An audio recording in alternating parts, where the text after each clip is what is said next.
Olá, boa noite. Boa noite a todos os internautas que acompanham o projeto Em Preto e Branco Jornal. Hoje, sexta-feira, dia 8 de janeiro, um feliz ano novo atrasado a todas as pessoas. E o que o projeto Em Preto e Branco deseja a todos é que esse ano seja um ano bem melhor que o ano que passou, acredito que já vem sendo, porque temos notícias, né, de uma aprovação aí da vacina, da Coronavac, e isso nos traz bastante esperança, né? Não é verdade? Hoje temos novidades no formato das lives do Projeto Em Preto e Branco, e queria desejar inicialmente antes de apresentar o nosso convidado, mas queria cumprimentar o meu colega, o meu parceiro desse projeto, Humberto Caletti, e desejar um feliz ano novo para ele também. Feliz ano novo, Humberto. Boa noite. Boa noite, Mário. Obrigado. Feliz ano novo para o Mário. Feliz ano novo para todos que estão nos acompanhando. É um projeto Em Preto e Branco que, ano passado, a gente pode dizer que se consolidou, né, nas noites, nas semanas, né, desde maio aí, onde com alegria mais de 22 mil pessoas já nos visualizaram, né, ou melhor, tivemos mais de 22 mil visualizações, né, já fomos acompanhados mais de 22 mil vezes. Para um projeto humilde, simples como o nosso, isso é um número muito bacana. E se o projeto seguir o que foi o ano passado desse retorno do pessoal, tenho certeza que 2021 vai ser tão bom ou melhor quanto 2020. Então, um bom ano, né, para todo mundo, que todos nós possamos passar por 2021 intactos, sem qualquer tipo de problema mais sério. Amém, é verdade. Tomara que seja assim mesmo. Bom, eu queria trazer alguns informes antes de começarmos com o nosso convidado, a live de hoje, com a nossa pauta. E, como eu falei no início da live, que a live do projeto ela vai se desenvolvendo e mudando o seu formato. Então, gostaria de informar hoje a todos, prestar um serviço aqui de informação de utilidade pública, lembrando que o telefone do Corpo dos Bombeiros é 193, que o telefone da Polícia Civil é 197, da Defesa Civil 199, da Polícia Federal 194, do Aeroporto Salgado Filho é o 3358-2000, e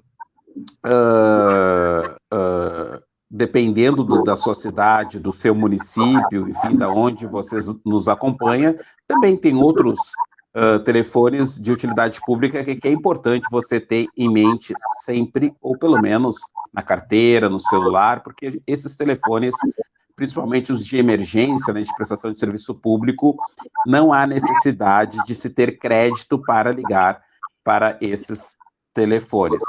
Também gostaria de fazer um outro informe sobre os sintomas do Covid-19, né?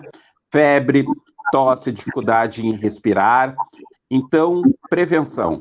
Evite tocar os olhos, boca ou nariz antes de higienizar as mãos.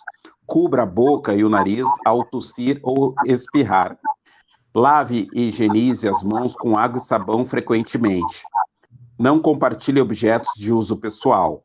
Limpe regularmente o ambiente e o mantenha ventilado. Humberto, eram esses os informes que eu tinha para dar no início dessa live, e passo a palavra para ti. Não perdendo o bom humor que a gente costuma ter nas nossas lives, né, apesar dos tempos. Eu também posso deixar meu telefone de contato, se alguém quiser entrar em contato. Não, mas depois eu deixo nos comentários, né, se for de interesse, né, essas coisas.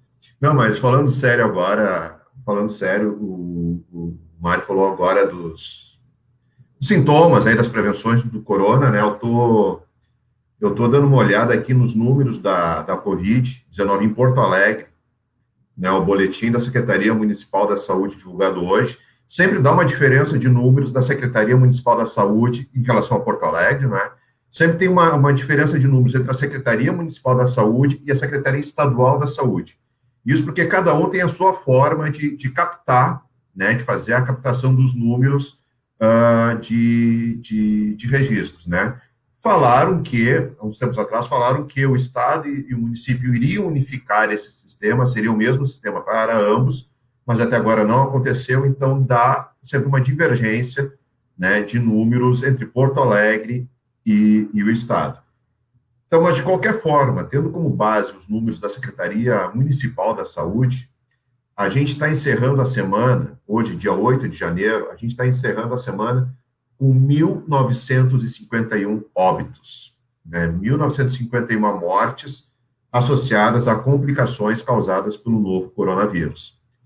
Só de casos confirmados de março até agora, já são 80.373 casos. Já são 80 mil pessoas, mais de 80 mil pessoas que pegaram, né, essa doença, e graças a Deus, 70.776 estão curadas, né? Estão curadas, eles consideram pelo menos 2 semanas sem apresentar mais os sintomas da doença, né? Então, não custa nada a gente seguir esses protocolos, essas medidas de segurança que tem, para que a gente passe a frear, né, esse número de óbitos, para que menos pessoas morram, para que a gente consiga entrar numa estabilidade de casos, que a vacina chegando, a gente consiga de vez erradicar não, né, porque essa é uma doença que chegou para ficar, essa doença não vai mais embora, mas que a gente consiga diminuir a números bem consideráveis, número de vítimas, número de infecções, é isso aí. Ok, então, passados os informes, vamos para a nossa apresentação do nosso convidado. Mas antes, um tchan diferente, que eu gostei do brinquedo, Humberto. Vamos lá.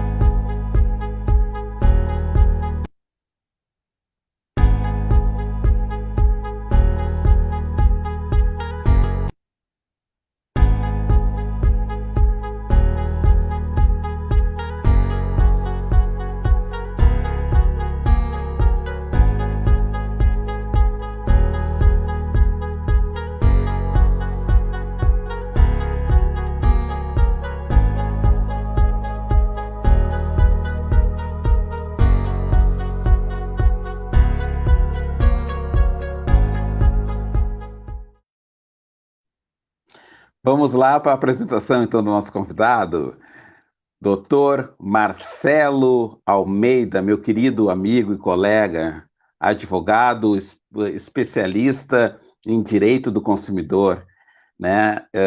Um grande conhecedor da área, um dos grandes advogados que nós temos aqui no estado, conhecedor das relações, da natureza das relações de consumo. Boa noite, doutor Marcelo. Boa noite, doutor Mário, grande Beto. Fico muito feliz em participar desse belo projeto em preto e branco, tão comprometido com a informação clara e precisa, como prega o nosso Código de Defesa do Consumidor. Parabéns para vocês pela iniciativa e desejo vida longa. E falar em direito do consumidor, para mim, sempre é um prazer. Que bom.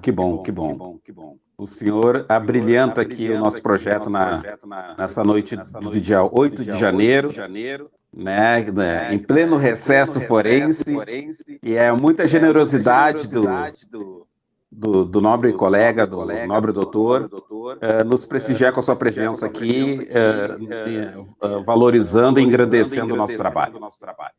Pô, o prazer é todo meu. Inclusive agora, nesse período de recesso, né, até estamos sem uniforme, né? Estamos mais descontraídos hoje, né? Isso aí que é importante, né?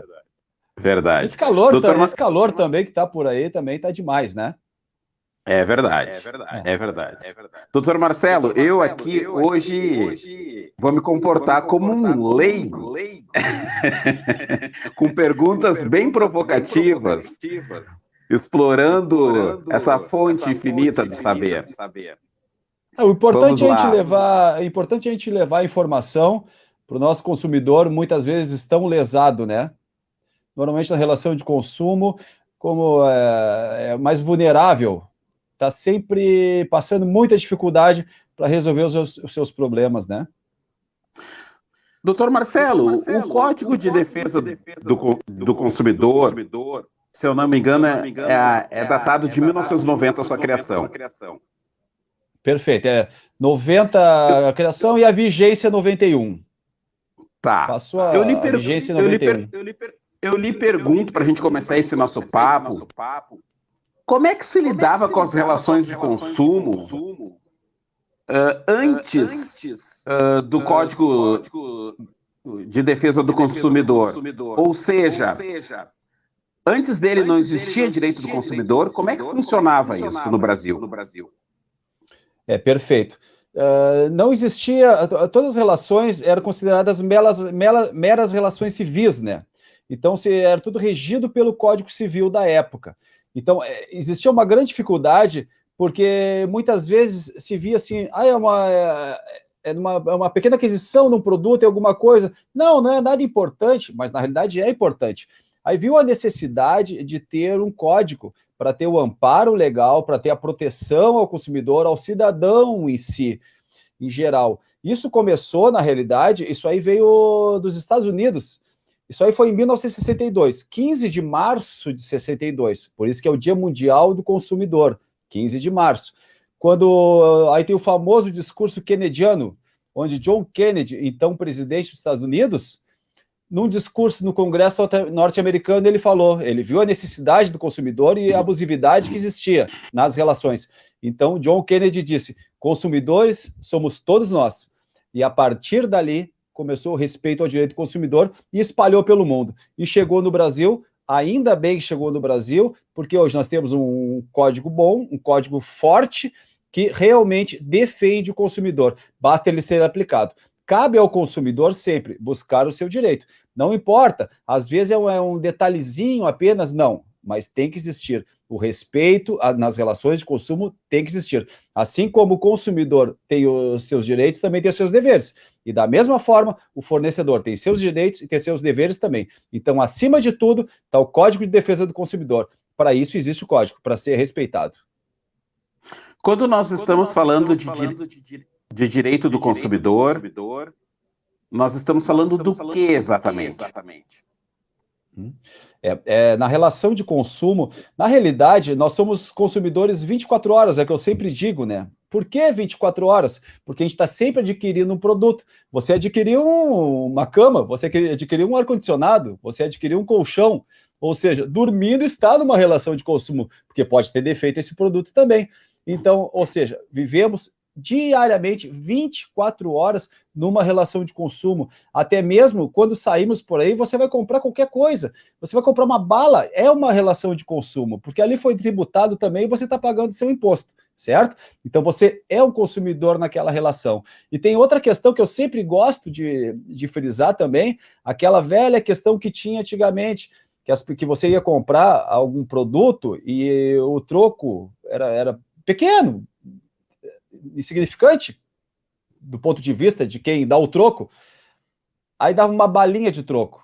Isso é uma prática infrativa também no fornecedor, porque o consumidor pagou o produto em moeda corrente nacional. Então, ele tem que ter o troco em moeda corrente nacional. É 1 centavo que eu tenho para receber de troco. Eu não tenho 1 centavo. Então, tem que dar 5. Mas se eu fosse dar uma bala, seria mais que 1 centavo. Mas eu não quero bala, eu quero a moeda em corrente nacional, como eu paguei. Certo? É isso aí que... Então, assim, estamos sempre numa relação de consumo. A gente vai comprar, a gente vai pedir uma informação, a gente chega no estabelecimento onde a informação não está clara e precisa, é uma prática infrativa também, está ferindo o Código de Defesa do Consumidor. Por isso existe a publicidade enganosa. Assim, o que está ali induzindo ao erro ao consumidor, o consumidor pode perfeitamente se sentir lesado, procure seus órgãos, o órgão oficial de defesa do consumidor do seu município ou estado, e também, se tiver a prática infrativa, como é uma publicidade enganosa, pode requerer até a segurança pública no momento. Humberto. Não, o doutor Marcelo falou nesse negócio da balinha de troco, que é muito comum, né? Tem cara que ainda faz isso, né? Que ainda dá balinha de troco. Essa questão do troco, não sei, acho que não tem nada a ver com direito do consumidor, coisa, sei. Tem um mercado muito comum aqui, tem um mercadinho muito comum, muito bem tradicional, muito antigo, Eu vivo mais mercadinho, mas eu vou porque é o que tem mais perto da minha casa.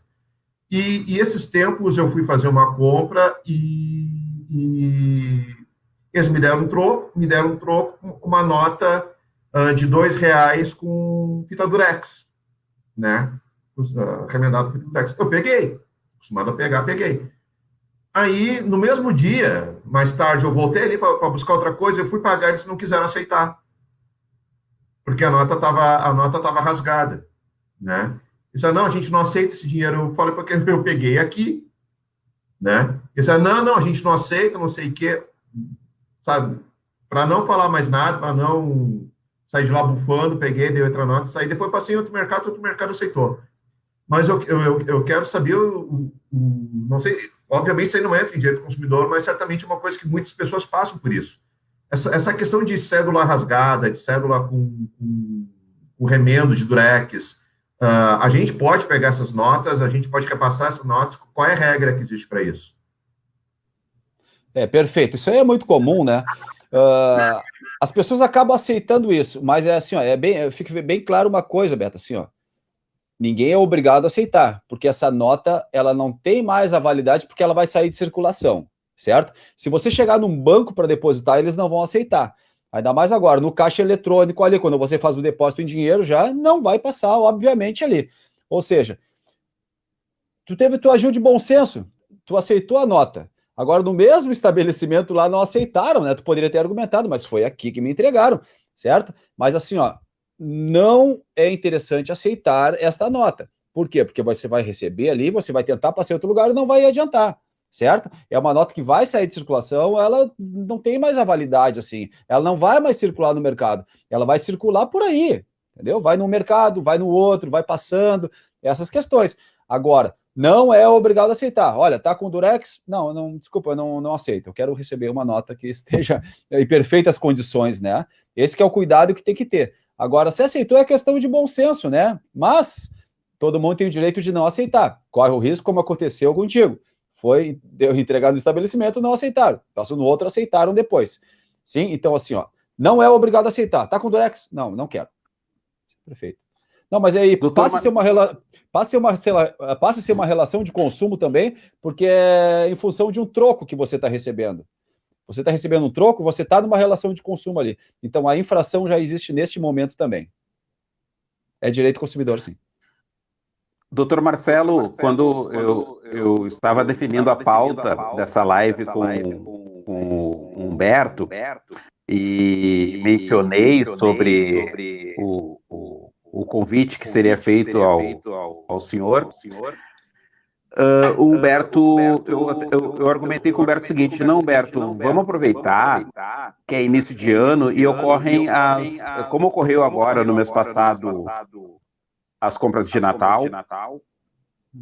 Geralmente, agora no mês de janeiro, ocorrem as devoluções. Por algum motivo, né? Trocas, devoluções, enfim, por algum motivo. Daí o Humberto falou assim, não, Mário, eu acho até que, de repente, como às vezes passou muito tempo, não sei se seria interessante a gente abordar essa pauta e tal, mas daí eu troquei uma ideia, a gente trocou uma ideia e a gente entendeu por bem, então vamos fazer essa pauta. Eu queria que o senhor falasse um pouquinho sobre isso e também, assim, ó, quando a gente está falando sobre direitos básicos do consumidor, agora eu gostaria que o senhor falasse para quem fez as compras de Natal agora e está desejando usar esse mês agora de janeiro para, de repente, fazer uma troca, alguma coisa que veio com defeito, ou enfim, quais são as possibilidades de troca? O seu microfone, doutor, o seu microfone, por gentileza. Desculpa, agora acertei aqui. Eu não sou tão bom quanto vocês. Essa questão agora da troca do produto, a gente tem que ter muito cuidado nessa questão. Especificamente falando agora, com as compras de Natal, certo? Já é reconhecido que é o chamado dia da troca, que é depois daquelas compras do período de Natal, porque muita gente ganha presente e não sabe se a pessoa já tem aquele produto que está sendo presenteado, se aquele produto, por exemplo, é um sapato, se vai servir, se não vai servir. Então, já é permitido e é possível neste período agora o chamado dia da troca, que é passado isso aí, e é o prazo razoável, né? Sempre se fala em média de 30 dias para a troca destes produtos, certo? Aí, olha, ganhei de presente, preciso trocar. Agora, vamos esquecer, passado não é o período de Natal, é uma outra data qualquer do ano, outro dia do ano. Essa questão da troca do produto. O fornecedor, ele não é obrigado a trocar. Não estou dizendo a questão do Natal agora, em qualquer outra data do ano. Salvo se o produto tiver defeito. Aí sim. Agora, o Código de Defesa do Consumidor é claro que, tendo defeito, o fornecedor tem que trocar. Não tem defeito, o fornecedor não é obrigado a trocar, certo? Muitas vezes, o fornecedor acaba trocando para fidelizar o cliente. Falei assim, olha, eu vou tratar bem o meu cliente, eu quero é vender, porque o objetivo da loja é a venda, não tem um outro objetivo. Não é cuidar do consumidor, ele cuida porque ele tem interesse nisso aí, entendeu? Ele tem interesse na venda, ele vive da venda. Aí sim, aí acaba trocando. Mas o que eu sempre oriento as pessoas é no seguinte sentido. Olha, eu vou comprar um produto, vou comprar um presente para alguém. Eu vou conversar com o gerente da loja e vou, olha, é um presente, eu não sei se a pessoa tem, se a pessoa vai gostar, eu não sei, mas então eu quero levar esse presente e eu quero firmar um acordo com o senhor aqui, um acordo verbal, mesmo que verbal, mas ele tem validade. Se a pessoa quiser trocar, pode trocar? Pode. Então vai vir a pessoa que vai falar com o senhor, então, certo? Então, esses cuidados a gente tem que ter. A troca, se tiver defeito. Não tendo defeito, a loja não é obrigada a trocar, mas é importante firmar esse acordo verbal sempre com o gerente da loja. Muito importante isso aí mesmo. As pessoas têm que ter esse cuidado. Mário, deixa eu fazer uma pergunta para o doutor Marcelo, ele falando essa questão da troca. Casualmente, eu estava discutindo com um irmão meu esses dias essa questão de comprar um produto e trocar, né? Até porque ele comprou, vou mostrar para vocês aqui. Ele comprou esse cartãozinho aqui, né, de presente para o meu filho, só que ele comprou Google Play e ele queria era PlayStation, confundiu as marcas e comprou errado, então. E uma coisa que eu estava conversando com o meu irmão, que ele disse que eles não são obrigados a trocar, mas uma vez conversando, assim, me falaram da questão da questão do arrependimento, do direito de arrependimento. Tu comprou, te arrependeu da compra, tu quer dar e trocar. Né? Ele disse para mim, não, o cara não é obrigado a chegar a trocar para ti. Tu comprou, tu foi lá, comprou, levou, o cara não é obrigado a trocar. Mas não tem essa possibilidade. Eu comprei um negócio, eu vi que não era aquilo, que não... Daqui a pouco eu comprei, sei lá, um sofá para minha casa, era muito grande, não coube, eu não posso voltar lá e trocar, argumentar, comprei esse aqui é muito grande, um menor. Ele não é obrigado a fazer essa troca para mim, eu não tenho esse direito de me arrepender e acabar trocando por outra mercadoria? Perfeito, Humberto. Essa questão do direito de arrependimento é uma questão que a gente tem que ter bem claro e atento no seguinte sentido. O direito de arrependimento, ele se aplica única e exclusivamente nas compras fora do estabelecimento comercial. Comprei pela internet, comprei por telefone, comprei por catálogo. Aí é uma compra fora do estabelecimento comercial. Aí sim, aí o consumidor tem o direito de arrependimento a partir da entrega do produto. Agora, comprei na loja, no espaço físico, infelizmente, não existe o direito de arrependimento. O direito de arrependimento é, nos 7 dias, apenas compra fora do estabelecimento comercial. Por isso que é importante. Faz o acordo verbal com o gerente na hora da compra. Vou comprar para o meu sobrinho, certo? Então, eu não sei se ele tem, eu não sei se vai ser compatível, eu não sei, eu só vou comprar para garantir. Se tiver que trocar, vamos trocar depois. Mas eu quero firmar esse acordo com o senhor. Agora, o direito de arrependimento, os 7 dias, direito de arrependimento, única, exclusivamente nas compras fora do estabelecimento comercial. Pela internet, por exemplo. Doutor Marcelo, quando o Código de Defesa do Consumidor fala sobre a proteção à saúde e segurança dentro das relações de consumo, ele está falando sobre o quê? Ele fala na própria relação de consumo que existe com o poder público, existe com o Estado também. Porque a Constituição garante a saúde, a Constituição garante a educação, garante o lazer, garante a segurança. Então, existe uma relação entre cidadão e poder público também, certo? Então, assim, ó, quando assim, ó, eu tenho que ter saúde, eu tenho que ter saúde, eu tenho que ter hospital disponível, eu tenho que ter vacina disponível, eu tenho que ter tudo isso. Essa que é a questão. A segurança, eu preciso da segurança. Quem não vai ter uma segurança? Por favor, né? A educação. Então, quando ali a garantia constitucional ao consumidor nesse sentido, é nesse sentido. E também, nós temos que ter a saúde garantida pelo poder público e também, se por opção for a iniciativa privada, que a gente vai ter, ele contratar um plano de saúde, também está regido pela CLT. Nós temos toda a garantia também. Mas podemos buscar que dever do Estado, obrigação do Estado, a segurança, a saúde, o lazer, a educação. Então, a relação de consumo, ela é tanto na esfera privada, quanto na esfera estatal que a gente tem também. A gente tem, pelo menos no Brasil, a gente tem visto bastante publicidade enganosa, né? E o Código de Defesa do Consumidor, ele fala sobre a questão da publicidade, né? Da responsabilidade, né?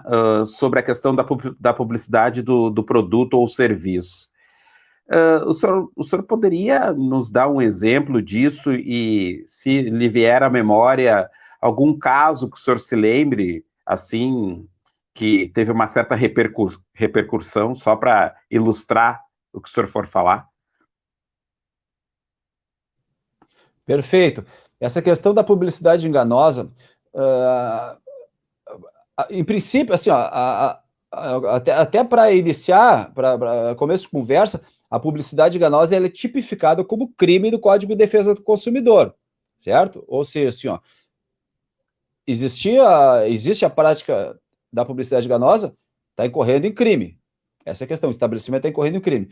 E a gente vê muita publicidade enganosa ainda, vê por aí, assim, nos anúncios, porque acaba induzindo o consumidor. A letra onde está informando lá, eles divulgam assim, aqui, de graça, chega lá, porém, passe no caixa com uma letrinha pequenininha. Então, essa questão, isso aí é uma publicidade enganosa. Também, nós temos aquela outra também, que é uma abusividade também, que ela anda ao lado da publicidade enganosa, quando você está num estabelecimento, por exemplo, está no supermercado, aí está ali, ó, na prateleira, tem ali, quebrou, pagou, os produtos que estão expostos ali. É claro que o consumidor não vai chegar ali, vai pegar e vai de propósito só porque não é permitido aquilo ali. Agora, esse quebrou, pagou, está numa abusividade. Por quê? Porque existe o chamado risco de exposição. O produto está ali. Acontece, acidentes acontecem. Ou seja, então o consumidor não pode ser submetido a isso. O que aconteceu comigo já, eu inclusive trabalhei numa ação nesse sentido, naquela publicidade que tem normalmente no supermercado, normalmente no shopping, nossos carros não estão cobertos por seguro nos estacionamentos, né? Isso aí não tem nada a ver, essa é uma informação que tem que ser assintosamente ignorada pelo consumidor. O consumidor vai deixar o seu veículo lá, ele vai fazer as suas compras, porque ele está indo no lugar que oferece para ele um estacionamento, ele se sente seguro naquele local. Então ele vai lá, ele não pode ser submetido a essas regras falsas, essa publicidade enganosa. Não adianta colocar, mas eu coloquei a placa dizendo que não tinha a garantia do seguro. Não importa, tem que ser ignorada por isso. Importante, o consumidor foi no supermercado, deixou seu veículo lá, por óbvio, ele vai ter que fazer compra no supermercado. Então, ele sempre tem que ter cuidado. Fiz a compra, estou com a nota fiscal, estou com meus produtos, paguei conta na lotérica que tem ali também no complexo, toda essa questão. Aí sim, aí com isso você faz a prova, que o seu veículo estava lá e vamos supor, roubaram o seu veículo, furtaram o seu veículo, quebraram o seu veículo. Então, a garantia tem que ser, o seguro tem que ser garantido pelo estabelecimento. Não importa, se a placa está ali, não nos responsabilizamos, não deem bola para isso, consumidores. O senhor tirou a pergunta que eu ia lhe fazer exatamente sobre isso aí.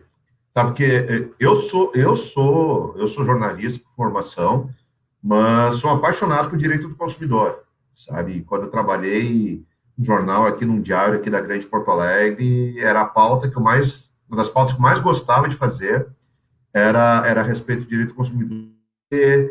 Eu acho que é um dos assuntos que as pessoas mais desconhecem, né? Eu acho que é um dos direitos que o cidadão mais desconhece que ele tem. Ele tem tantos direitos que ele não tem ideia e, às vezes, deixa acabar passando, né, acaba se tornando uma relação abusiva. Não sei se uma relação abusiva, mas uma relação onde é muito mais vantajosa para quem vende do que para quem está comprando, né? Nessa linha do estacionamento, né? Uma vez eu conversando com uma advogada, ela era professora de direito da UBRA na época, e ela me dizendo que a única exceção dessa regra, né, do automóvel, lá dos veículos, não estão cobertos por seguro, é se no caso, assim, um bando invadir um restaurante, está ali, pegar alguém refém, entrar no carro de alguém e levar embora. Diz que aquilo ali foge dessa relação do estacionamento, do local, ser responsável pela segurança daquele veículo, porque foi uma coisa excepcional, né? Mas uma outra coisa que eu queria entrar no mérito, assim, do senhor, a gente sabe, né? Aliás, a gente não, as empresas, melhor do que ninguém, sabem, né? As regras que eles precisam cumprir, né? E a gente percebe, a gente que leu um pouco sobre o assunto, a gente que conhece um pouco do básico, assim, do direito do consumidor, a gente percebe que o comércio, principalmente, não cumpre muitas coisas do que eles deveriam cumprir, né? Pelo menos o que me passaram uma vez, por exemplo, pegando o exemplo do supermercado, cada corredor, a cada tantos corredores, deveria ter aquele leitor de preço para o consumidor saber quanto que aquele produto paga, já que muitas vezes o preço não tá na prateleira, né? Então, para ter que saber o preço no caixa, teria que ter vários daqueles leitores de preço, aqueles leitores óticos, para o pessoal saber. As empresas deveriam deixar expostos os valores dos produtos nas mercadorias, para a pessoa não ser obrigada, não ter o constrangimento de perguntar para o vendedor quanto é que custa aquilo, né? Foi o que me passaram, não sei se realmente é isso aí. Mas por que o senhor acha que essas empresas acabam não cumprindo ou fazendo vistas grossas para alguns detalhes? É porque realmente não tem fiscalização, é porque o pessoal não conhece os direitos? Por que o senhor acha que as empresas são muitas empresas são tão displicentes com relação a isso? Perfeito. Isso aí acontece muito, Humberto, sabe? Em primeiro lugar, todo estabelecimento tem que ter o seu código de defesa do consumidor lá, visível, em primeiro lugar. Outra coisa, isso caberia muito, assim, sabe, ao nosso órgão oficial do governo, no caso aqui, os PROCONs, de fazer essa fiscalização efetiva. Por isso que é importante também a denúncia do consumidor. O consumidor ele pode denunciar também ao PROCON por telefone, que o PROCON vai se dirigir até o estabelecimento para ver como está a questão. Vai notificar o estabelecimento. No caso de uma prática infrativa, olha, aqui, ó, você não está cumprindo essa regra aqui. Então, assim, ó, vou te notificar, tu tem 10 dias para regularizar isso aqui, sob pena da reincidência. Aí sim, vai ser instaurado um processo administrativo, o que pode acarretar numa multa para o fornecedor. Aí sim, por isso que é muito interessante. Do ponto de vista pedagógico, primeira visitação, vai lá, orienta, olha, vamos lá, não vamos te multar direto, mas tu vai ter um prazo para te organizar, porque senão vai ficar difícil, né? O consumidor não pode ser lesado. Aí tem aquele jogo de empurra, não, mas é que o meu fabricante que disse que não pode, que ele não me trouxe, que não sei o quê. Então a gente tem que ter cuidado, porque a responsabilidade não pode ser do consumidor. Essa questão do fornecedor e do fabricante, e um empurra para o outro, aí fica aquela história entre o mar e o rochedo, o marisco, que é o consumidor, que vai levar a pior, não pode. Aí é chamada responsabilidade solidária. O meu fornecedor que não veio instalar aqui, não importa. o responsável é tu também, vocês dois. Agora, importante, a denúncia. Foi no supermercado, foi numa loja, existe a prática infrativa ali, comunica o órgão oficial do governo do seu município. Aí sim, vai ser feita uma diligência e vão fiscalizar o estabelecimento. Tenho certeza disso aí, porque é o exercício da cidadania. A gente precisa buscar o nosso direito. Temos que ser respeitados como consumidores. Não adianta mais ficar esperando, olha, talvez ele vá melhorar, vai resolver, vai solucionar um dia. Não, a gente tem que fazer a nossa parte. A nossa parte é observar e ver se está certo ou errado e denunciar. Então é isso que a gente vai fazer. Mário, só me permite que a pergunta que eu ia fazer da outra vez fugiu da cabeça, a gente vai ficando velho, vai esquecendo as coisas. Mas uma coisa que ocorreu comigo uma vez, né, e eu não precisei ingressar na justiça, porque no pouco que eu conhecia, eu consegui argumentar com a pessoa e convencer ele a me pagar. Mas, por exemplo, o senhor falou da questão dos veículos estacionados não estão cobertos por seguro, tá? Comigo aconteceu um caso, eu deixei meu carro, eu tinha um carro, deixei estacionado na frente da empresa que eu trabalhava, tá? E ao lado da empresa era um estacionamento que era um terreno que estava abandonado, mas ele acabou cedendo para o supermercado usar como estacionamento, que eu queria fazer manutenção do local. Esse pátio, ele tinha um pé de abacate, ele tinha um abacateiro frondoso, bem bonito.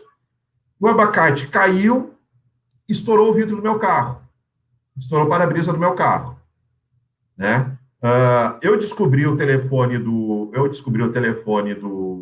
proprietário do terreno, né? E falei para ele que o abacateiro tinha quebrado, que o abacate tinha quebrado um vidro do meu carro, o para-brisa do meu carro. Ele mandou eu cobrar do pé de abacateiro, né? Aí eu disse que o pé de abacateiro não poderia pagar, porque quem era o dono do pé de abacateiro era ele. Então a responsabilidade era dele. Então eu quero saber se, numa situação dessa, que às vezes a gente não está com o carro dentro do pátio da empresa, né? Mas está do lado de um pátio onde o cara tem uma árvore, tem alguma coisa. E acontece um acidente desse, uma infelicidade dessa, né? A natureza soltou um pé de abacate, soltou um abacate, caiu em cima do meu vidro, daqui a pouco pode cair, quebrar um galho podre, cair em cima do meu carro. Essa empresa onde está inserido essa árvore, esse objeto da natureza, essa empresa, ela tem responsabilidade, eu posso cobrar dela esse prejuízo do meu carro, ou eu tenho que ficar com raiva e não reclamar com ninguém? Como é que funciona? Eu posso cobrar ou eu devo rezar? Né? Não, a verdade é o seguinte, ó. Se tem uma empresa explorando esse terreno como estacionamento, essa empresa é responsável também, certo? Aí que tem a responsabilidade solidária. De quem é a responsabilidade solidária? É do dono do terreno e de quem está explorando, certo? Ah, não importa, caiu... Não importa. Se está explorando, tem responsabilidade. Está levando alguma vantagem com isso aí é certo. Então, é a chamada responsabilidade solidária. Você vai ingressar no juizado especial civil, que é popularmente conhecido como juizado de pequenas causas, vai entrar com a ação, vai ser marcada uma audiência, vai tomar toda aquela, assim, aqueles cuidados que tem que ter, tira foto do abacateiro, tira foto do vidro quebrado, tira foto do vidro com marca de abacate, sabe? Faz toda essa prova documental para usar ali. Aí vai recorrer ao juizado especial civil, popularmente conhecido como juizado de pequenas causas. Então, responsabilidade solidária do dono do terreno e também de quem está explorando. Se é um supermercado explorando, é o supermercado e o dono do terreno. Por quê? Porque são os dois. Agora, o juízo que vai decidir quem realmente tem a responsabilidade, sabe? O que não pode ser é você, que foi a vítima da história ali, foi lesado, ser responsabilidade. Isso aí não. Então, na dúvida, chama os dois no processo. Doutor Marcelo, o ano de 2020 foi um ano bem difícil para a maioria das pessoas, acho que para todas, na verdade, mas para algumas foi mais difícil. Algumas pessoas perderam o emprego, algumas pessoas perderam emprego por enormes, mais variados motivos, fecharam seus negócios e caíram na questão de empréstimos, né?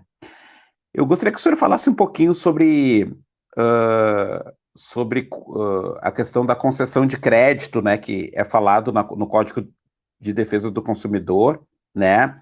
Mas junto com isso, eu gostaria que o senhor falasse sobre a questão da proteção contratual, né? Esses dois assuntos, proteção contratual e concessão de créditos. Desculpa, mais um terceiro, porque eu acho que se coadunam. E cobranças de dívidas. Ou seja, quando o consumidor é cobrado por alguma dívida que ele tem, né? De que forma isso deve se proceder. Então, só não querendo ser redundante, então seria a questão da proteção contratual, a questão da concessão, né, do crédito ao consumidor e a questão das cobranças abusivas, fatos relacionados à situação sociopolítica que ocorreu e vai ser reflexo durante todo esse ano de 2021, né, em decorrência dos fatos que ocorreram em 2020, em decorrência da pandemia. Mário, muito triste, né? Este ano foi bem pesado mesmo, bem complicado, muita incerteza, muita gente, infelizmente, perdendo emprego, passando dificuldade, muito difícil. Então, nosso negócio agora é ter esperança, esperar, né? Vamos ver o que acontece daqui para frente. E é isso aí. Mas agora vamos pautar então a questão da proteção contratual, em primeiro lugar, certo? Todo contrato, ele não pode existir abusividade nas suas cláusulas, certo? Por exemplo, eu tenho todos os direitos e você tem todos os deveres. Não, isso aí não pode. É cláusula nula de pleno direito. É nula essa cláusula, ponto, porque existe abusividade. Por exemplo, eu peguei recentemente agora, dando um exemplo prático, um seguro de vida, que foi vendido seguro de vida para um casal de idosos e, para surpresa, depois do falecimento do idoso, na hora do inventário, todos os filhos foram ali, quando venderam o seguro, venderam um seguro de vida onde a pessoa não podia morrer. Olha o absurdo que é isso. O absurdo que é isso. A pessoa não tinha o direito ao seguro de vida se morresse, sabe? Então, quer dizer, eles alegam muita coisa. Não, mas a morte que eu digo é que tem que ser natural, é que não tem que ser natural, é que, sabe? É uma forma assim, se tu pega um contrato, dá para um idoso ali, e normalmente o idoso, eu digo no idoso, não merecendo ninguém, mas a questão da vulnerabilidade mesmo, da letra pequena, dessa questão de ele estar assim com muita preocupação nos seus entes, deixar alguma coisa para os seus entes queridos. Então, nesse sentido que eu digo, aí a abusividade existe, então o quê? Isso aí, infelizmente, se não for chamar, por isso que eu sempre aconselho, chama um profissional da área para analisar o contrato antes de assinar, porque assina ali depois, aí depois a gente vai ter que recorrer ao Poder Judiciário para a gente poder rever essa questão. E a gente sabe que pode demorar um pouquinho, né? Então, assim, ó, vamos dar uma olhadinha nisso aí. Mas todas essas cláusulas ditas abusivas, por exemplo, eu faço seguro de vida que eu não posso morrer. Isso é uma abusividade tremenda, pelo amor de Deus, né? Isso aí tem que ser até denunciado, né? Pode até fazer assim, ó, vai até se for um idoso, no caso, na delegacia especializada do idoso, delegacia de polícia civil, faz a ocorrência porque ele está sendo enganado ali. E a gente sabe que tem muita gente que está de plantão só pelo golpe. Então a gente tem que ter cuidado nisso aí. A cláusula é abusiva ali, ela é um absurdo. Isso aí eu nunca vou poder cumprir, é só eu que tenho os deveres, o direito só quem tem é quem está me vendendo, isso aí não. Então esses cuidados tem que ter. Aconselho, leva no profissional primeiro o contrato, olha, eu vou assinar o contrato, mas não vou assinar agora. Eu quero que me dê uma cópia do contrato que eu vou levar para análise. Aí vamos analisar o contrato e depois vamos. Eu já peguei alguns casos assim também que é básico, o idoso sempre lesado, o idoso é lesado, o idoso é no próprio empréstimo consignado também, porque muitas vezes ele é aquela presa fácil de quem está emprestando, por quê? Porque às vezes ele é a única pessoa que tem a renda em casa que pode conseguir um empréstimo, em função do empréstimo ser consignado. outros membros da família ainda vão ter. Então, o que acontece? Então, vamos buscar o idoso.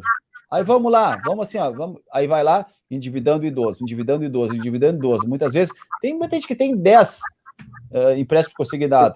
Então, aí também entra a abusividade dos juros, a abusividade da oferta, que chega assim, ó, vai ofertar para o idoso, aí você, não, mas olha aqui, ó, é uma prestaçãozinha de R$50 por mês, só que é R$50 por mês, e ele, hipoteticamente falando, tirou 1.000 de empréstimo e vai pagar 50 mil depois. Olha a abusividade. E quando nossa Constituição fala que os juros não podem exceder 12% ao ano, fica difícil, né? Comprovadamente existe abusividade. Então, vamos olhar o que a gente contrata, vamos fazer o cálculo, vamos ver o que tem abusividade, vamos denunciar. Existe o princípio da inafastabilidade ao judiciário.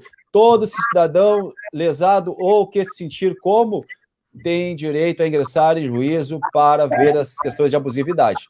Tem abuso no contrato? Tem abuso nos juros? Vamos lá, vamos buscar o Poder Judiciário. O senhor falando nessa questão de contratos abusivos, e pelo que eu percebo, esses contratos de empréstimo, de financiamento, são cheias, né, de cláusulas abusivas, não é? Que eu particularmente também, uma vez eu contratei um empréstimo para uma viagem e depois eu estava precisava pegar aquele dinheiro, peguei, depois eu falei com um advogado, consumidor amigo meu, mostrei para ele, ele disse, não, isso aqui está cheio de erros. A gente entrou na justiça, nós entramos, ganhamos, né, fiquei pagando em juízo lá para ele, depositando em juízo o valor que seria real daquele valor de empréstimo, né. O que eu questiono, que já me falaram muito, é que principalmente nesses financiamentos, existem muitas dessas cláusulas abusivas. Por exemplo, vai contratar um financiamento imobiliário, às vezes o banco acaba te empurrando um seguro, acaba empurrando outra coisa, que não sei se entra naquela situação de venda casada que é proibida, né? A venda casada no Código de Defesa do Consumidor, que não sei se isso caracterizaria a venda casada, para tu conseguir um empréstimo, tem que contratar esse pacote de serviços do banco, tu tem que contratar esse seguro, tem que contratar isso, senão a gente não te libera o empréstimo. Então, a pessoa que precisa daquele dinheiro para comprar seu imóvel, ou daqui a pouco para comprar o seu veículo, acaba aceitando para poder, né, para poder adquirir o seu bem. O que eu pergunto é o seguinte, as pessoas aceitando essas cláusulas, tá? aceitando essas regras do jogo antes da partida começar, tá? No momento que ela contrata, que ela começa a pagar, ela pode qual que é o grau, qual que é o percentual de possibilidade dela reverter isso, e porque dizem que tem as tais revisionais, né? Não sei até que ponto o consumidor acaba se beneficiando disso, ou tem aquela situação, cara, tu aceitou a regra, era essa, agora tu vai marchar com isso, ao invés de pagar os R$300 que tu pagaria, tu vai pagar os 700 que tu está pagando, né? Existe algum mecanismo que o consumidor possa voltar atrás nessa situação do empréstimo, nessa situação dessa contratação, para revisar valores, daqui a pouco fazer um seguro, uma parcela mais baixa, e que prejuízos, ele conseguindo reverter isso aí, que prejuízos isso aí pode acarretar para ele em questões futuras na hora de precisar contratar um novo empréstimo. Perfeito, Humberto.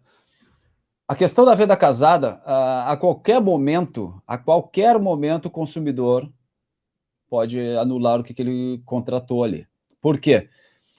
Aí o fornecedor vai alegar assim, não, mas te ofereci, tu tinha conhecimento disso. Só que, vamos analisar as coisas, o fornecedor também tinha conhecimento da venda casada, que é proibida pelo Código de Defesa do Consumidor. Então, a qualquer momento, o consumidor pode perfeitamente assinar o contrato de financiamento, no mesmo dia manda um e-mail para lá informando que não quer mais aquele seguro que lhe foi imputado, aquele título de capitalização que foi embutido no financiamento, Não quero, é venda casada, é proibido. Por que eu vou assim, ó, eu vou pagar mais caro se a minha necessidade é o meu financiamento? Eu não quero um título de capitalização. Se eu quiser, eu faço uma aplicação no banco, eu ponho na poupança, não importa. Ou contrato, ou eu vou lá e peço, quero um título de capitalização. Agora, não precisa me empurrar. Ou seja, então a qualquer momento. Então não tem. E essa questão agora também de pode me acarretar um problema depois? Vão lá, mas ele questionou, ele buscou, ele pegou a informação. Ninguém pode dar informação com relação a isso. E quem for negar um crédito futuro vai ter que explicar o porquê está negando. Entendeu? Estou negando por isso. Agora, simplesmente assim, ó, aquela informação que dá assim, ó, o nosso sistema não aceitou. Isso aí não convence ninguém mais, né? Isso aí já foi o tempo de tu botar a culpa no sistema. Eu quero saber o que está acontecendo. Aí assim, não, a gente não sabe falar. Então tá, foi negado, aí eu vou buscar o meu histórico lá nos órgãos de proteção ao crédito, no Serasa, no SPC, no cartório de títulos de protesto, vou buscar assim, olha, eu não tenho problema nenhum, então o que está acontecendo? Algum problema tem. Então quem negou vai ter que me explicar. Aí vão fazer uma interpelação, né, judicial, me explica então o que está acontecendo. Só uma outra perguntinha. Isso aí, o senhor, eu vou fazer uma pergunta que pode parecer boba, né? Mas a gente é leigo, então às vezes a gente pergunta bobagem, né? O senhor disse que a qualquer momento, né? Assinei o contrato agora, que meia hora eu posso ir lá contestar essa coisa. Eu não tenho como entrar, tipo, com uma medida, uma ação antes da assinatura do contrato, para isso aí já não entrar no contrato. Não tem como fazer uma ação, tipo, prévia já, para assegurar que aquilo ali não vai me... Que eu vou contratar o empréstimo e eles já não vão botar isso ali? Não tem como fazer antes disso? Não, perfeito, a pergunta não é boba, não. Na realidade, nenhuma pergunta é boba nunca numa relação de consumo, né? No direito do consumidor. Agora, pode fazer também, mas eu particularmente não aconselharia isso. Eu aconselho a pessoa o seguinte, ó, não estou de acordo, na hora que ofereceu ali, olha, pergunta para a pessoa, eu sou obrigado a aceitar? Aí vão dizer assim, não é obrigado, mas para aprovar, sabe? Ele fala assim, não, se eu não aceitar, então eu não quero. Agora, não entrar com a medida antes. Demonstra assim, ó, não quero. Agora, se falar assim, olha, vai só ser aprovado o seu crédito se contratar esse seguro, se contratar esse serviço. Aí sim. O consumidor tem todo o direito de assinar, sim, porque daí ele foi, inclusive, coagido. Ele simplesmente foi a vítima na história ali e pode, depois de ter assinado, informar, olha, eu não quero a venda casada, isso era uma venda casada e eles me coagiram, se eu não assinasse, não iria receber. Aí sim, pode fazer até uma denúncia na Delegacia de Polícia de Defesa do Consumidor, que é a Delegacia de Polícia Civil especializada em direito do consumidor, certo? Agora, pode questionar antes, realmente pode, mas eu acho que no momento, assim, ó, da assinatura que é o mais viável, assim, e mais seguro para o consumidor. Porque senão depois pode acontecer, sabe o quê? Tu vai tentar isso aí, não, mas a gente nem ofereceu nada ainda, vamos oferecer agora, vamos lá, então assim, ó, aí vai assinar, não, aí não vão oferecer nada, caracterizar uma venda casada, só vão dizer assim, ó, não foi aprovado aqui, não atingiu o que a gente precisava aqui. Então esse cuidado tem que ter. Então vamos, assim, ó, vai incorrer na venda casada, deixa incorrer na venda casada, 30 minutos depois, pede a exclusão. É isso aí que tem que fazer, sem dúvida. Porque o negócio de quem está fazendo financiamento é vender. Eles querem vender, eles querem que o consumidor compre e adquira e vá se endividando cada vez mais. Porque isso aí. Agora, e se eu comecei, tem mais um detalhe importante. Se eu comecei a pagar, por exemplo, o seguro de uma venda casada e estão me cobrando, estão colocando o meu financiamento e eu já fiz o pedido lá da exclusão, olha, não quero, ponto. Ou seja, aí o que acontece? Previsto no Código de Defesa do Consumidor. Aí eu posso considerar uma cobrança indevida. Aí eu posso entrar com a ação da repetição do indébito. O que é repetição do indébito? O que foi cobrado indevidamente do consumidor, o consumidor tem direito à devolução em dobro. Então, esse que é outro detalhe importante também. Começaram a me cobrar, descontaram, e eu já manifestei a minha vontade, que eu não tenho interesse nesta venda casada, ou seja, aí tem repetição do indébito. Me cobrou indevidamente, vai ter que me devolver em dobro. Repetição do indébito. Ok, Humberto. Dúvidas sanadas? Bom, só para fechar com chave de ouro aqui, que é importante, né? Voltando lá no início da pauta das compras de Natal, eu gostaria que o doutor Marcelo falasse um pouquinho sobre a questão das garantias e aquela história de pagar um pouquinho a mais para ter a tal de garantia estendida. E também eu gostaria de saber aonde está a responsabilidade do fornecedor do produto ou do serviço nessa questão aí. E finalizando, né, porque eu acho que seria o fechamento, o senhor poder falar para quem está nos assistindo aonde e de que forma o consumidor aonde ele pode reclamar sobre os direitos dele, aonde ele pode procurar pelos seus direitos, enfim, aquela coisa toda. Tá? Mas antes, doutor Marcelo, de senhor responder essas minhas perguntas, eu gostaria que o Humberto, depois dos 30 segundos do nosso clique, lesse os nossos comentários, aí depois passa a bola para o doutor Marcelo Humberto. Pode ser?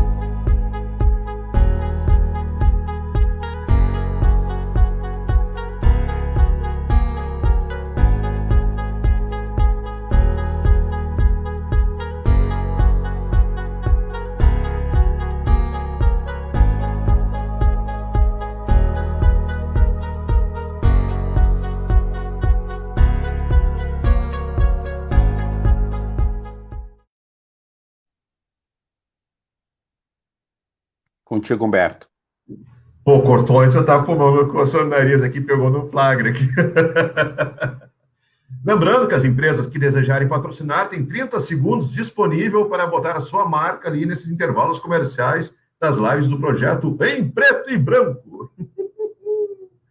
Mas, voltando a falar sério agora, deixando essa brincadeira de lado, algumas pessoas botaram nos comentários aqui e algumas questões também já para o doutor Marcelo responder, comentar em cima, né? A Carla Cristina, ela colocou: minha percepção como consumidora é que o código já foi mais respeitado do que é hoje. Alguns lojistas dificultam o mais que podem para que o direito seja assegurado. Concordo. A Dandara Soares, ela colocou que já passou por algumas situações, né? Uma delas, o código fala sobre título de capitalização. Meu pai recebeu uma correspondência indicando que ele teria o título, mas ele não tem lembrança nenhuma. Fomos no banco, o banco disse para ligar para uma empresa, ligamos para o 0800 da empresa e ela negou o atendimento porque não teríamos informações necessárias. A pessoa não disse que informações seriam essas e disse para falar com o banco. Como lidar com isso? Outra questão da Dandara. Fiz uma compra online por novembro para ser retirada numa filial. Mas, além de demorar além do prazo, ela foi encaminhada para outra filial. A loja insistiu que eu buscasse na filial errada. No fim, concordei, porque foi oferecido um vale-compras. Mas cheguei, então, na filial e o produto nem estava lá. Quero saber se isso cabe processo. E a Keller Jomete, mandando boa noite para nós. Boa noite, Keller. Doutor Marcelo. Perfeito. Muito legal. Essa questão agora do produto que foi enviado para um lugar diferente, para um outro lugar, e não estava lá o produto, e começando que já tinha passado o prazo da entrega, certo? Aí sim, perfeitamente, ela teve prejuízo nesse sentido, ela foi prejudicada, isso, teve o abalo, tanto desgaste que ela teve, ela pode buscar sim, pode buscar o juizado especial civil com toda a prova documental, a troca de e-mail, todas as questões que ela tiver envolvendo essa compra que ela fez e toda a resposta que eles deram de mensagem. Então tá, vai lá no juizado especial civil, popularmente conhecido como juizado de pequenas causas, entra com uma ação de dano contra essa empresa sim, porque eles acabaram levando ela no prejuízo. Por quê? Primeiro que passou o prazo de entrega. Segundo, mandaram para o lugar errado. Terceiro, ela foi no lugar errado, que não estava no lugar errado também. Então, essa questão chega, né? Pô, é muito desgaste. Ela tem direito, sim. Com relação ao título de capitalização, tem que ter que foi informado para ela pela ligação. Tem que ter muito cuidado, hoje em dia, existe muito golpista telefonando e passando informação, e eles têm muitas informações das pessoas. Certamente existe uma quadrilha funcionando nesse sentido, que eles telefonam, olha, tem um título aqui, o senhor é seu fulano de tal, só que para eu liberar aqui, o senhor precisa fazer um depósito nesse sentido, assim, não caia nessa, entendeu? Então tem muito golpe. Primeira coisa que tem que fazer, se citou que é algum banco, alguma coisa, vai até o banco para ver, veio daqui, não veio, aí a responsabilidade não é do banco também nesse sentido, porque pode ser um golpe, tem que ter cuidado com isso aí sempre, né? Sabe? Então, e outra coisa que foi comentado, o fornecedor hoje não cumpre o Código de Defesa do Consumidor, o Código de Defesa do Consumidor já foi mais respeitado, ele tem que ser sempre respeitado, mas aí cabe a exigência do consumidor também, a gente exigir que o código seja respeitado, tem o seu cumprimento. O que a gente vai fazer? Vamos fiscalizar, vamos dizer, tá errado, certo? Então tá, eu vou denunciar junto ao órgão de proteção à defesa do consumidor, órgão oficial do governo, que é o PROCON do seu município, ou se no seu município não tem o PROCON municipal, aí sim, cabe a reclamação, a denúncia no PROCON estadual, certo? Quando não tem no seu município, é o PROCON estadual. Quando tem no seu município, é o PROCON municipal. Tinha outra? Vamos ver.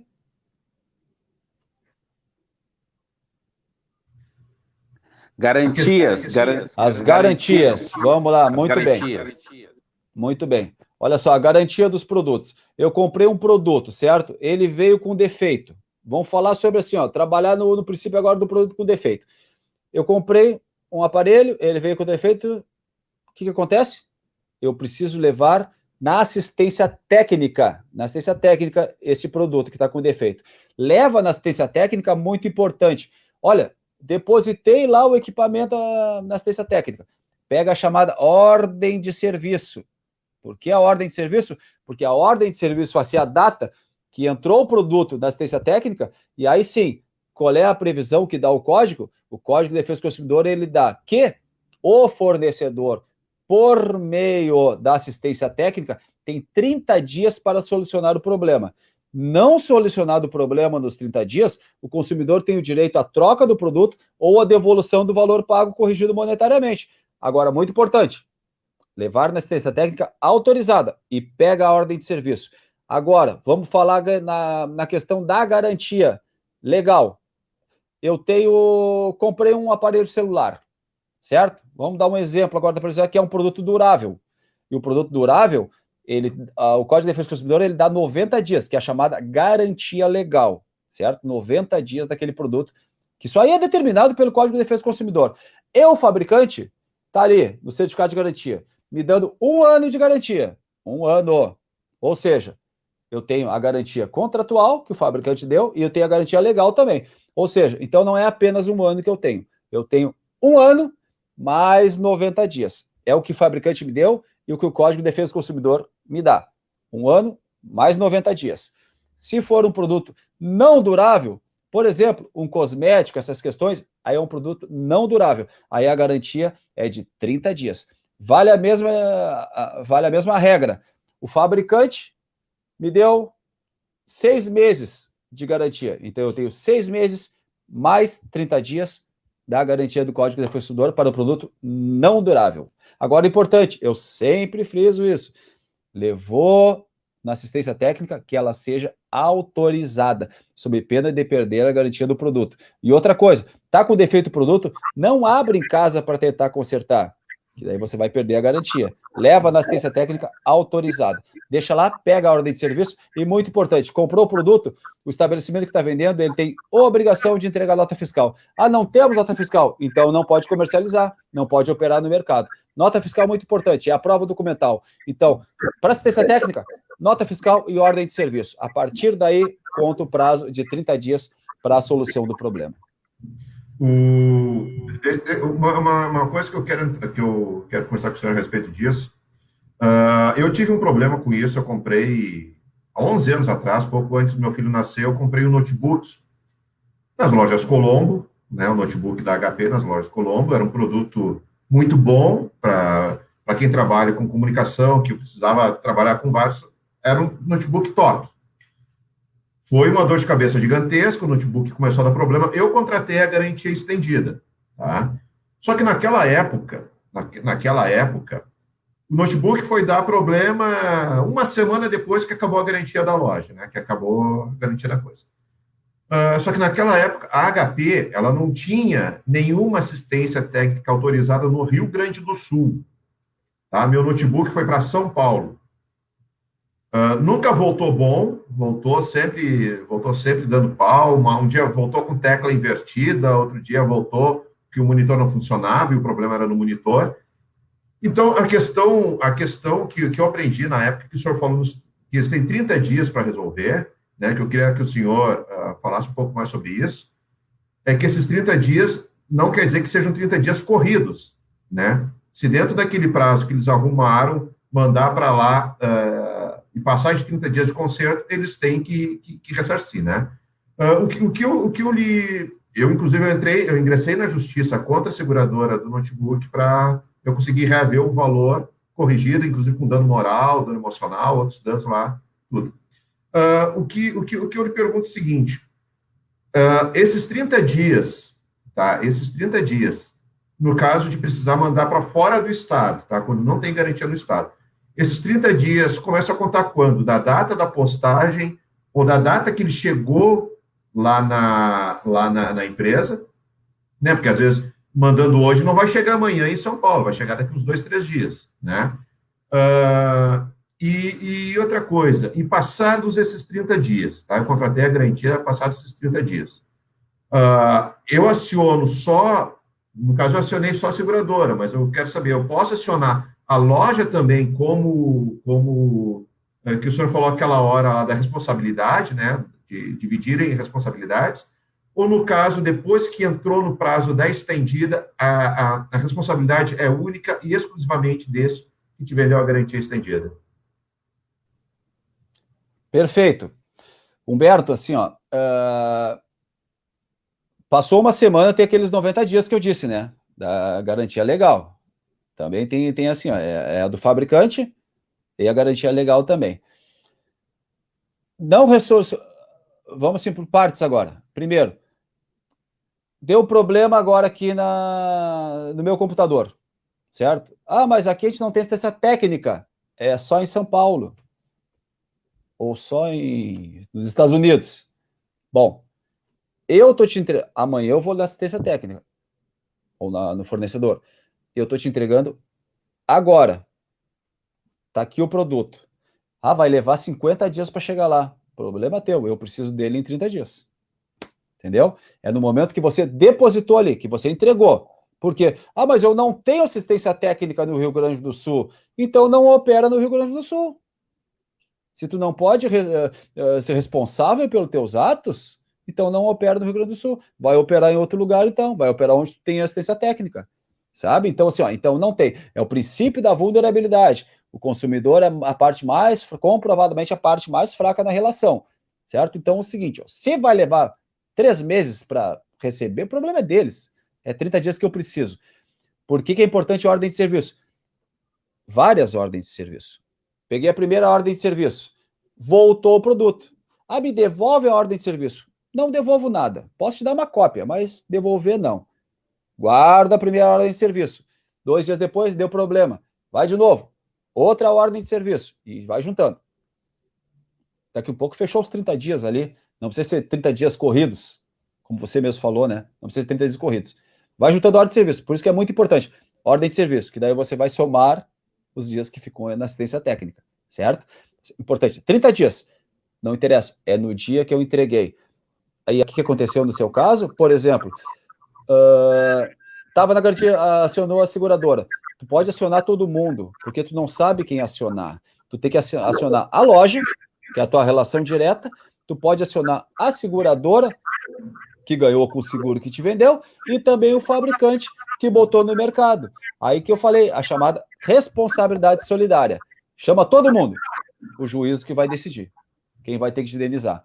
Ou todo mundo junto, pode ser que acontece muito assim, olha, se divide, entre os 3 réus ali, se divide para pagar a indenização do senhor Humberto. Então é isso aí, não importa. Chama todo mundo no processo, e eles que façam a defesa deles, que entre com a contestação com base na legitimidade passiva, no entendimento deles, o juiz que vai decidir. O que não pode acontecer é o seguinte: o consumidor não pode ser simplesmente ignorado e lesado. Não pode. Tem que ser respeitado o Código de Defesa do Consumidor. E o Código de Defesa do Consumidor, ele é perfeito. Sendo bem aplicado, sendo bem fiscalizado pelo órgão de defesa do consumidor, sendo bem orientado. Vamos levar nas comunidades a orientação de direito do consumidor, vamos levar nas escolas a orientação de noções básicas de direito do consumidor. Isso é muito importante, porque é o exercício da cidadania. A partir daí, nós vamos buscar o respeito nas relações. Muito bem. Chegamos ao final de mais uma live do Projeto em Preto e Branco. São exatamente 21 horas e 22 minutos, 1 hora e 11 minutos de live, passamos 11 minutos, mas peço desculpas a todos, porque quando a live está muito boa, a pauta está muito boa, o entrevistado, né, como todos até agora foram de uma excelência na sua contribuição aqui, porque o objetivo desse projeto é levar informação aos nossos internautas, né? Eu queria agradecer em nome do projeto ao doutor Marcelo Almeida, que no meio do recesso forense se disponibilizou para estar aqui conosco nessa noite de sexta-feira, né, início de ano, para contribuir e socializar o seu conhecimento aqui com os nossos internautas. Novamente, renovo meus votos de um feliz ano novo. E dizer que o Projeto em Branco e Preto está à disposição sempre do doutor. Olha, Mário, eu te agradeço Humberto. Olha, foi um prazer tremendo. Falar de direito do consumidor é sempre um prazer. Um feliz ano novo para vocês. Podem contar comigo no que precisarem, estou sempre à disposição. E vamos lá, né? Vamos seguir nessa luta aí, vamos empunhar essa bandeira aí, que é importante. O consumidor não pode ser lesado. Consumidor, o direito é seu. É isso aí. Mário, só deixa, se me permite uma parte, eu gostaria de respeitosamente questionar essa informação, que são 1 hora e 12 de live. Então, desconta 75 segundos nas vinhetas, aí são 75 segundos menos de live. Então, não foram 1 hora e 13, foram 1 hora e 12 com alguns segundos. Né? Então, novamente lembrando, quem quiser patrocinar agora tem o espaço dos 30 segundos para patrocinar as nossas lives, né? Mas brincando, a gente gosta de dar uma descontraída para o tema ficar um pouco mais leve, né? Para os assuntos ficarem um pouco mais leve, porque de pesado já basta o nosso dia a dia, já basta a gente ligar a TV, ouvir o rádio e não está tão leve, porque o meu time agora é vice-líder do Campeonato Brasileiro, então as coisas estão fluindo, estão melhorando, estamos mais felizes, né? Mas também faço junto à minha voz, a do Mário, de agradecer ao Dr. Marcelo Almeida a participação na live. Ano passado, na nossa última live, eu falei para o Mário, a gente comentando que nós encerramos ano passado com chave de ouro, né? Foi uma live muito bacana, uma live extremamente produtiva, e começamos 2021 igualmente, abrindo 2021 com chave de ouro também. Foi uma live extremamente produtiva, bacana. Dr. Marcelo falando assim de uma forma bem tranquila, bem acessível, né? Um linguajar assim bem simples que a gente compreenda, não tem aqueles rebuscados, né, que às vezes o direito tem, né, Dr. Mário, que às vezes o senhor solta alguns rebuscados assim, né? Mas foi um assunto muito bacana. Eu também, como eu disse, o consumidor é uma coisa que me interessa muito. E agradecendo, doutor Marcelo, obrigado. Desejar para o senhor aí um bom ano de 2021 para o senhor, para os seus próximos, para a sua família, para os seus amigos, e que a gente possa trilhar esse ano com menos dificuldades e menos tormentas. Mário? É verdade, Humberto. Muito obrigado. Só uma colocação. Eu agradeço, e a informação que a gente leva, ela tem que ser clara e precisa. Tem que ser uma linguagem que todo mundo entenda. Não vamos usar o juridiquês, porque o juridiquês não é para passar essa informação. E como a informação do direito do consumidor tem que ser clara, entendeu? É o que a gente faz. Vamos levar essa linguagem aí que todo mundo entenda. Tu não ia dizer que o juridiquês não é para todos. Mas é verdade, isso é verdade. Humberto, só uma pergunta. Humberto, tu falou quantos segundos tu falou que era de vinheta? 75. Não, tu mentiu. É 105. Valeu, abraço!